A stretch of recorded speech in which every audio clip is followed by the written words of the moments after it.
Most Indians woke up this morning to the news of US strikes at three locations, three nuclear sites in Iran, the sites of Fardow, Natanz, and Ishfahan. Uh, this was also confirmed by the US President, Donald Trump. And after confirming the strikes, he also renewed his call for peace, for dialogue, for discussion to resolve the ongoing crisis uh, with Israel. And subsequently, through the day, we've seen reactions coming in from Iran, naturally, which has also cautioned America of retaliatory strikes. It has also launched its own waves of missiles at Israel. And we've seen various countries, some coming down heavily on Iran, some that have advised negotiation, that have advised diplomatic channels to be kept open for a peaceful resolution to the ongoing and escalating crisis between Iran and Israel.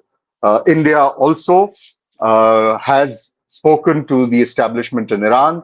The Indian Prime Minister, the Foreign Ministry in India have both said that dialogue needs to be the way forward for a peaceful resolution. But then, can India really play a role here? That, of course, remains to be seen. And the larger question of America's own entanglement now in this evolving crisis, how the world reacts to it, how it pans out in the Middle East. There are multiple issues that are involved here. Joining me today is Michael Kugelman, Senior Fellow at the Asia Pacific Foundation and a columnist with Foreign Policy magazine.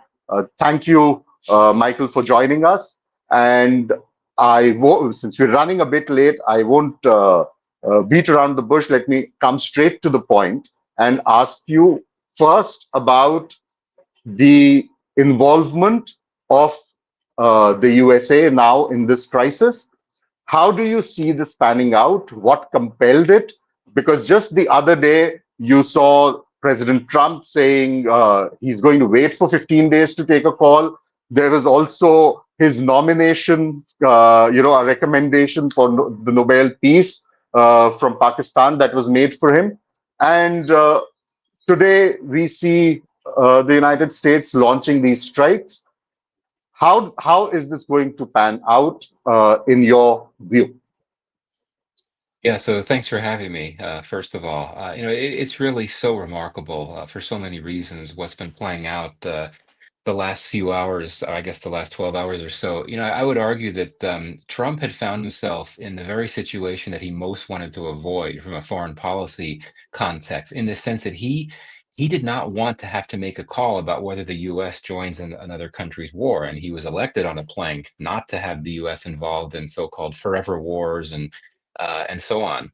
I think that in his mind, when he thought about that concern, he was thinking about a very different type of contingency. I think he was thinking about the risk of China invading Taiwan and then the U.S. being under pressure to join militarily to help Taiwan. This is, of course, a very different type of war. It was triggered by one of America's closest allies, the Israelis, of course. So in that sense, it would not have been an easy decision for Trump. And I actually had thought for quite some time that he would try to resort to his patented pressure tactics to try to essentially push the Iranians into agreeing not to fight anymore and hope that that could lead to a wider negotiation. Didn't turn out that way. So you're right. I mean, he did say just the other day that he's going to take 2 weeks to think things through, and then suddenly he announces that the strikes have been carried out. It honestly, that 2 week message could have been a ruse. I mean, I'm just speculating here. It could have been a ruse to essentially surprise the Iranians, make them Keep things think that sober. nothing was going. Yeah, exactly. Or it could be that he just changed his mind again. He changes his mind all the time. Mhm. But I will say this before I go back to you. He has been very consistent in saying, and not just recently, going back many years, saying that Iran cannot have a nuclear weapon. So in that sense, I think there was that consistent view on his part that we need to deny Iran a nuclear weapon, and if talks don't work, well, then maybe we'd be open to military force. Okay, so now even within the United States, we've seen statements coming from members of the Congress condemning what has been done, saying that this did not have the approval of the Congress. Uh, would it be accurate to say that this is another manifestation of Trump's unilateralism, of acting on his own without taking people on board? Or is it a more thought out, carefully calibrated strategy? Or, how does it play out domestically for the president now?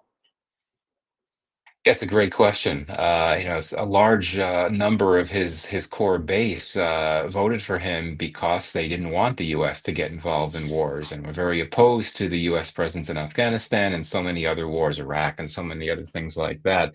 Um, so I think that there could be some domestic political implications, particularly amid some other indications that some of the other moves that Trump has made have not been politically popular among his base as Mhm. well. But it's interesting the way that the administration has tried to project this. The administration has projected this as not a case of the U.S. entering a war. It's projected it as simply a one-off. Um, a one-off case of the U.S. doing something that ultimately will help advance U.S. military interest and our U.S. national security interest. And Trump himself, when he addressed the nation late last night here, he said that we don't plan to carry out any further strikes. And I think that one could perhaps also draw a link to President Trump's approach to counterterrorism. The U.S. ramped up military force in Afghanistan during the first Trump administration before the Trump decided to withdraw, ramped up the use of military force, gave U.S. forces much more leeway to carry out strikes on Islamic State, Khorasan. Trump used the so-called mother of all bombs in an ISK hideout in Afghanistan. Similarly, Trump has previously liked to be associated with this idea that he's going to do whatever is necessary, use as much as force as is necessary to target Islamic State on the whole. And he, in fact, in his previous term, had took credit for weakening Islamic State. So I think that he and his administration would look at this recent operation in Iran in a similar vein as those counterterrorism actions, that it's okay to use military force so long as it's very narrowly focused, clearly defined, meant to pursue very clear-cut U.S. national security interests. So as long as it's not open-ended, so long as it's not carried out for a long time, it's okay. So I think that's how he's tried to depict this recent strike. Of course, the question is if depending on how the war plays out, if we have cases of retaliation on the part of Iran or its proxies that target U.S. interests or U.S. personnel in the Middle East, would that then put the president in a position where he needs to reconsider his decision not to use any more military force beyond what he did by targeting those nuclear facilities? So in that case, would it be right to say that the ball is now in Iran's court? What Trump does next with regard to Iran, it's the U.S. involvement in Iran. There's been talk of sending in ground troops if there is retaliation. So in that sense, uh, would the next options, as it were, for the US president be determined by what Iran does next? Because, as you pointed out, the US president has said that these were precision strikes aimed at the nuclear facilities. We did that and we moved out. And that's the extent of our involvement so far. In a way, one could even say, there are parallels there with how India pitched Operation Sindoor when it said we've only targeted the 9 terror facilities and nothing else, no military establishment, no civilian. So there's that, in that sense, a parallel. So does this give the president an exit, or does it suck him into deeper into this crisis? What are his options moving forward? Are they going to be determined now solely by how Iran reacts to it? No, I absolutely think you're right that there is a bit of of a link here one could make between the way in which President Trump depicted these strikes and the way that India depicted its initial airstrikes in Pakistan in Operation Sindoor. Absolutely, but in both cases, you sort of leave open that risk that when there's a response, and Hmm. sure, India must have known there was going to be a response from Pakistan, that you need to do more, so to speak. Now, in this case, it's a bit different. Pakistan was clearly going to respond to India's initial strikes. It had the capacity, it was clearly going to do it. With Iran, it's a bit more unclear. Iran will have to do something for domestic political reasons. But, as you know, some of Iran's most important assets have been weakened considerably. All of its proxies have faced significant damage. Certainly, Hamas, Hezbollah as well. The Houthis have had signed a deal with the U.S., as you'll recall. Um, All right. but I think that the capacity of Iran and its proxies to retaliate might be limited by these capacity diminishments. So, in terms of these scenarios that have been thrown around of you know Iran trying to target either directly or more likely indirectly U.S. military bases in the Middle East.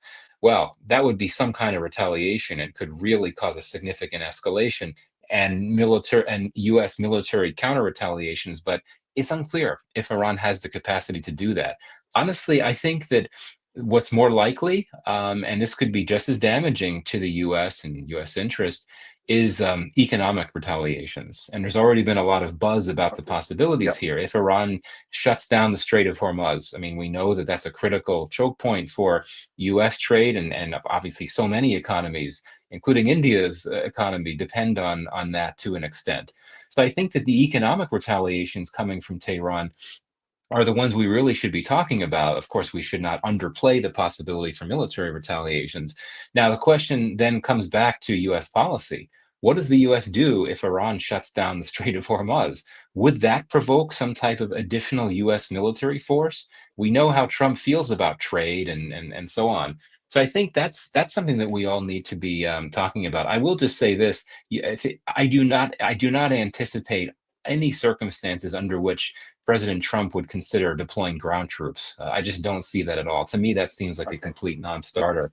There's plenty that the U.S. could do Mhm. militarily through the use of air power if it wants to get back at Iran in a big way. Right. In fact, just an hour back, Iran did announce that it's going to close the Strait of Hormuz, and if that happens, it's not just a sort of economic retaliation and repercussions that the U.S. would face, but it's going to, in a way, destabilize the economic activity, the oil flow in pretty much the world, one could say, and in the region. If that were to happen, uh, how do you see the situation escalating? If Iran refuses to back down and says that the strait remains closed, we are not going to open it, and put certain conditions which would be difficult for any of the parties involved to meet. Right. Yeah. I mean, it would be very concerning for sure, even with, as you know, the global economy already being extremely volatile because of Mhm. existing instability in the Middle East with the war in Gaza and, of course, the war in Ukraine and, so many other things going on as well. We might have to look at the risks of something playing out similar to what we had with the oil crisis in the 1970s. Um, but Right. it's hard to say. And a big question would be going back to what I said before. How would the U.S. respond to this? But I think here, if we're talking about a risk to global trade with this Strait of Hormuz decision, everyone's going to have skin in the game when it comes to that. It's not just going to be an issue of the Mhm. US and Iran and Israel. Everyone is going to be affected by that, or almost everyone.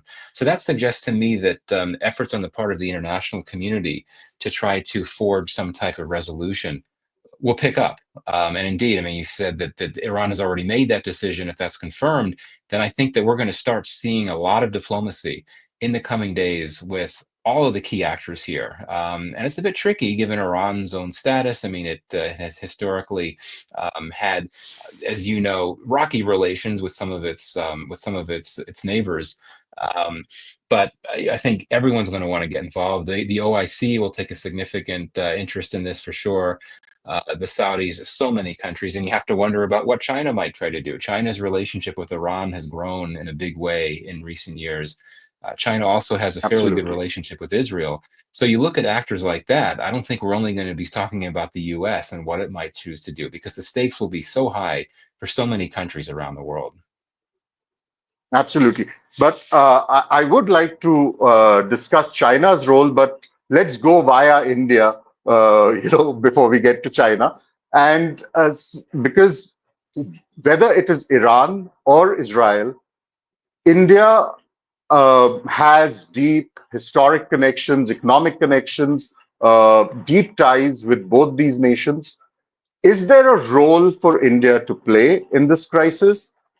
If yes, then how difficult is it diplomatically? Is it a walking on a knife's edge kind of a situation for Prime Minister Modi?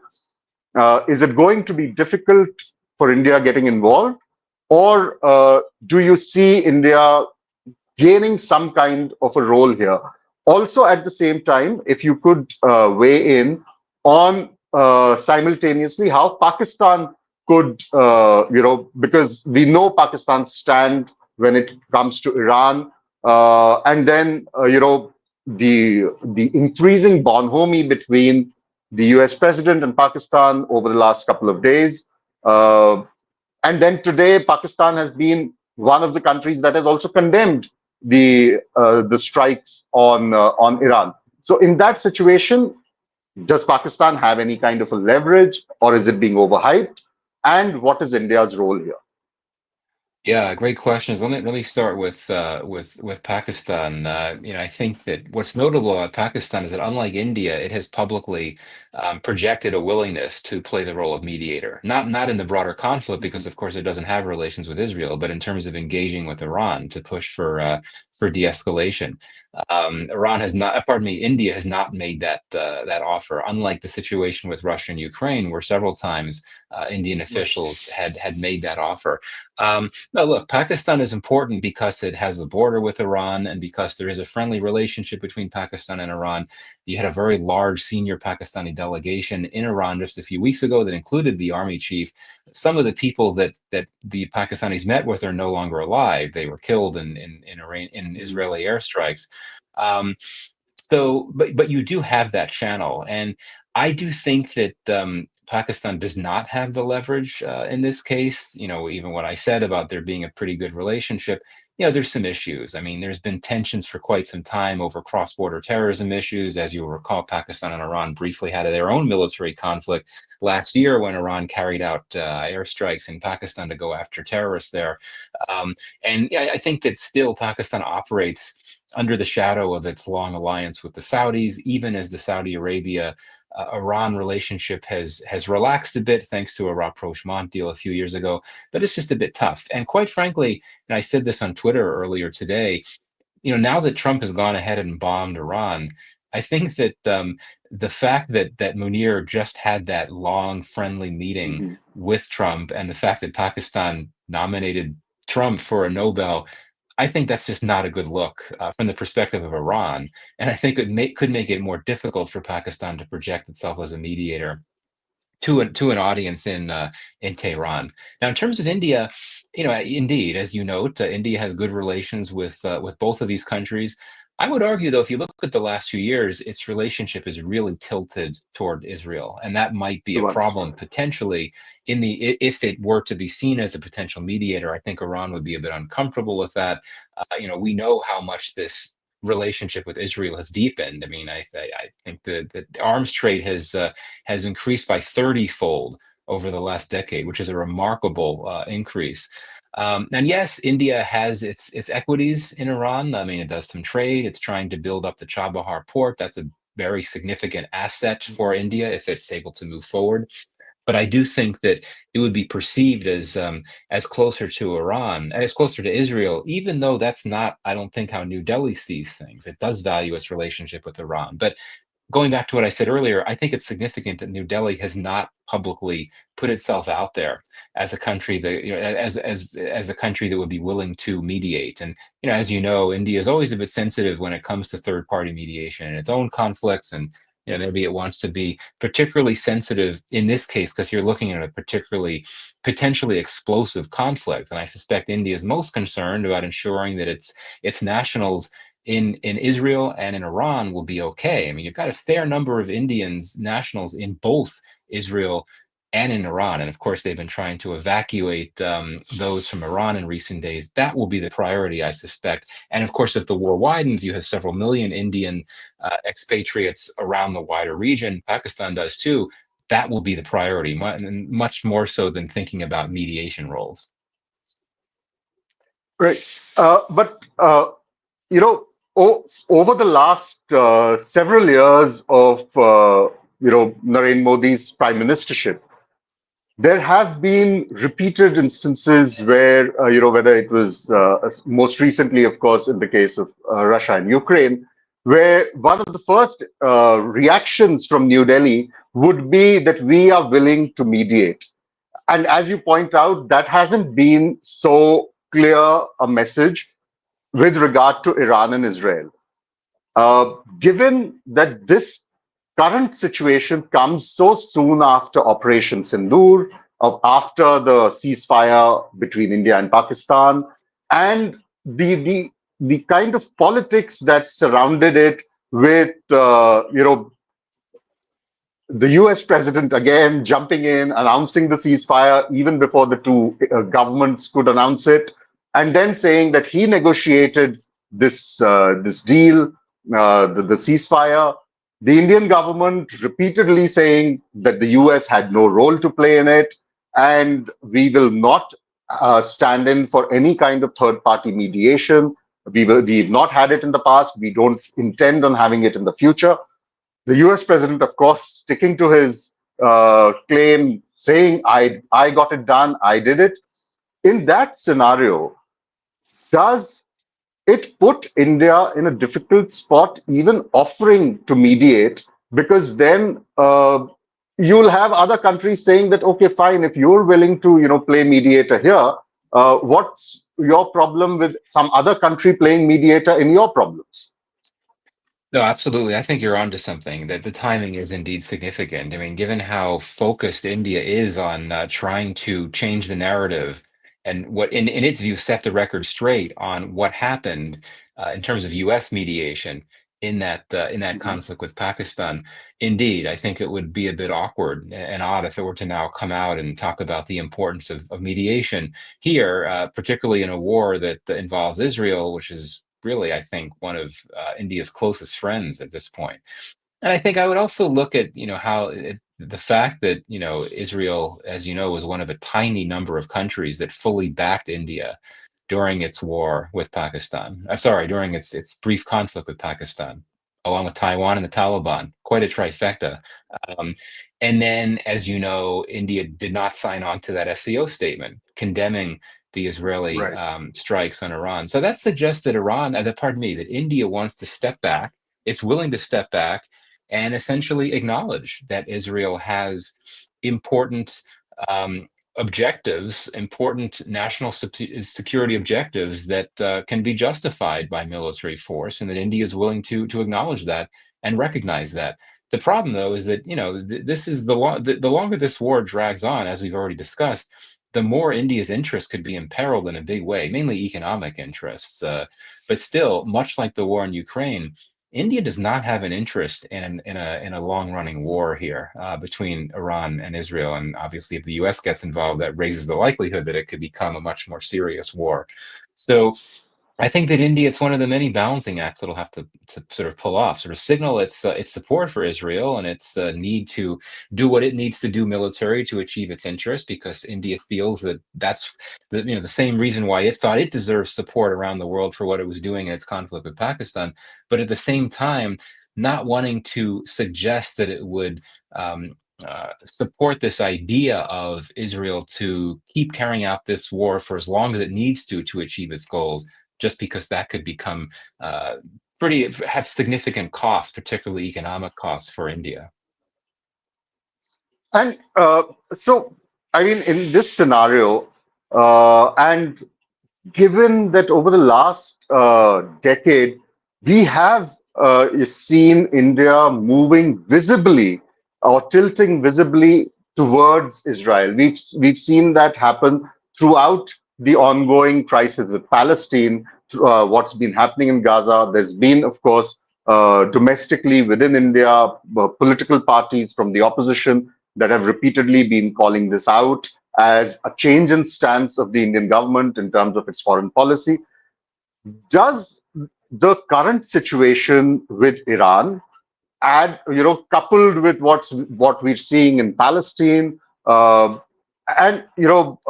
then India's own ties with US, a kind of break from the past where India would take great pride in being a non-aligned country, being a NAM leader in that sense. Uh, does the foreign policy of the current regime kind of make things difficult for India to claim that position of a mediator, and at the same time also protect its own interests, whether they are economic, whether they are military, or purely just diplomatic? Is it, as you said, a tough balancing act? So, in that sense, if you could elaborate it a little more. And I think that India does remain wedded to its strategic autonomy policy, and I do Mhm. think that it's faced a number of tests in recent years. One being the Russian invasion of Ukraine, one being the Israeli war in Gaza, and you look at India's relations with all those players. They're all still pretty good, right? I mean, obviously, Mhm. India's always had a very special relationship with Russia. Its relationship with Ukraine has been friendly, not special, but its relationship with Ukraine has not exactly been shredded by its clear support, or actually clear support for Russia up to now, and the fact that it's continued to import a lot of Russian oil. Its relationship with the U.S. remains strong. Now its relationship with the U.S. is a bit strained, but for reasons having nothing to do with Russia or Israel or anything like that. Um, and I think that the New Delhi has been very public about how it continues to support the Palestinians in their struggle, and it's announced a lot of new humanitarian assistance over the last few years. And so I think that it wants to continue to carry out that balance, but it does become more difficult for sure, given the dynamic of its relationship, of some of its relationships, and I think the one with Israel, in particular. I really think that we have to again look at how Israel was one of that very small number of countries that supported India in that war with. Sorry, was not a war. I don't call it a The war. conflict, It's yeah. brief conflict with Pakistan. Um, this is clearly something that's very concerning for India. That even countries that it views as close partners, like the United States, Russia, did not openly support and consistently support India throughout that brief conflict with Pakistan. So I think that could weigh in on how it looks at its relationship with Israel moving forward, and indeed that could prompt it to align itself even more closely to Israel. But I don't think that India wants to move away from strategic autonomy, and one could argue that it's trying to let that play out in different ways. So, as you know, one of the big mantras of the Modi government in recent years has been this notion that India is a bridge between the developed world and the global Mhm. south. I think the jury Right. is out on whether that's been successful or not, but I think that it has been able to make some headway there. When it was leading the G20 some time ago, I think it did a pretty good job of ensuring that G20 concerns, or concerns that are particularly impactful for the G20, were discussed within the G20 with the wealthier states. So I guess that one could argue that perhaps its strategic autonomy is not going away; it's evolving, and the dynamics are changing a bit. Right. So moving on, China. Now, one, of course, since as of now the situation is still very fluid, very volatile. We don't know how things are going to move on with the US involvement, how things will, how Iran is going to react. But hypothetically, if at all Iran draws in a greater US involvement, with by retaliating at US military bases, as it cautioned earlier today, if in any other scenario the US is compelled to get more deeply involved, it sort of entangles America with the Middle East. It And in that scenario, does it go to the benefit of Beijing? Does it make China prepare ground for China to be a bit more aggressive in its neighborhood? And I mean, of course, it would then naturally have an impact on India too and the region at large. But how do you see this, panning out with regard to China if things get more complicated with deeper US involvement in the ongoing crisis? Yeah, I mean, I guess one could argue that given the intensity of U.S.-China competition, if the U.S. does get bogged down in another war in the Middle East, that's a net benefit for China, and also because it further delays this much ballyhooed U.S. Pivot to the Indo-Pacific. That would, I think, be a strategic benefit for China. But no, let's also be clear that China does not want an all-out war in the Middle East. Is the same reason that everyone else doesn't want it, given the potentially catastrophic implications for energy trade and the global economy on the whole. And China views the Middle East as an incredibly significant, strategically significant region. It's got very important trade equities there. It's got very important partnerships there. So, I think that China, we talked briefly before about what potential role it can play. China, after, I think it's sort of a relatively new thing, China has been more open about wanting to put itself out there as a potential mediator. And China was very active in negotiating the Saudi Arabia-Iran rapprochement deal several years ago. So, that sort of raises the question as to what diplomatic role might Beijing be able to play here that it has not to this point. So I don't think, even if the U.S. is dragged into this war in the Middle East, I don't think ultimately that China would see that as a good thing, just because it would mean that the chances of the war being more prolonged would increase, and that's not what Beijing wants. Right. Thanks so much, Michael, for your time, for your views. That's all that we have time for today. But thank you so much for joining us for this discussion today. Thank you for a great conversation.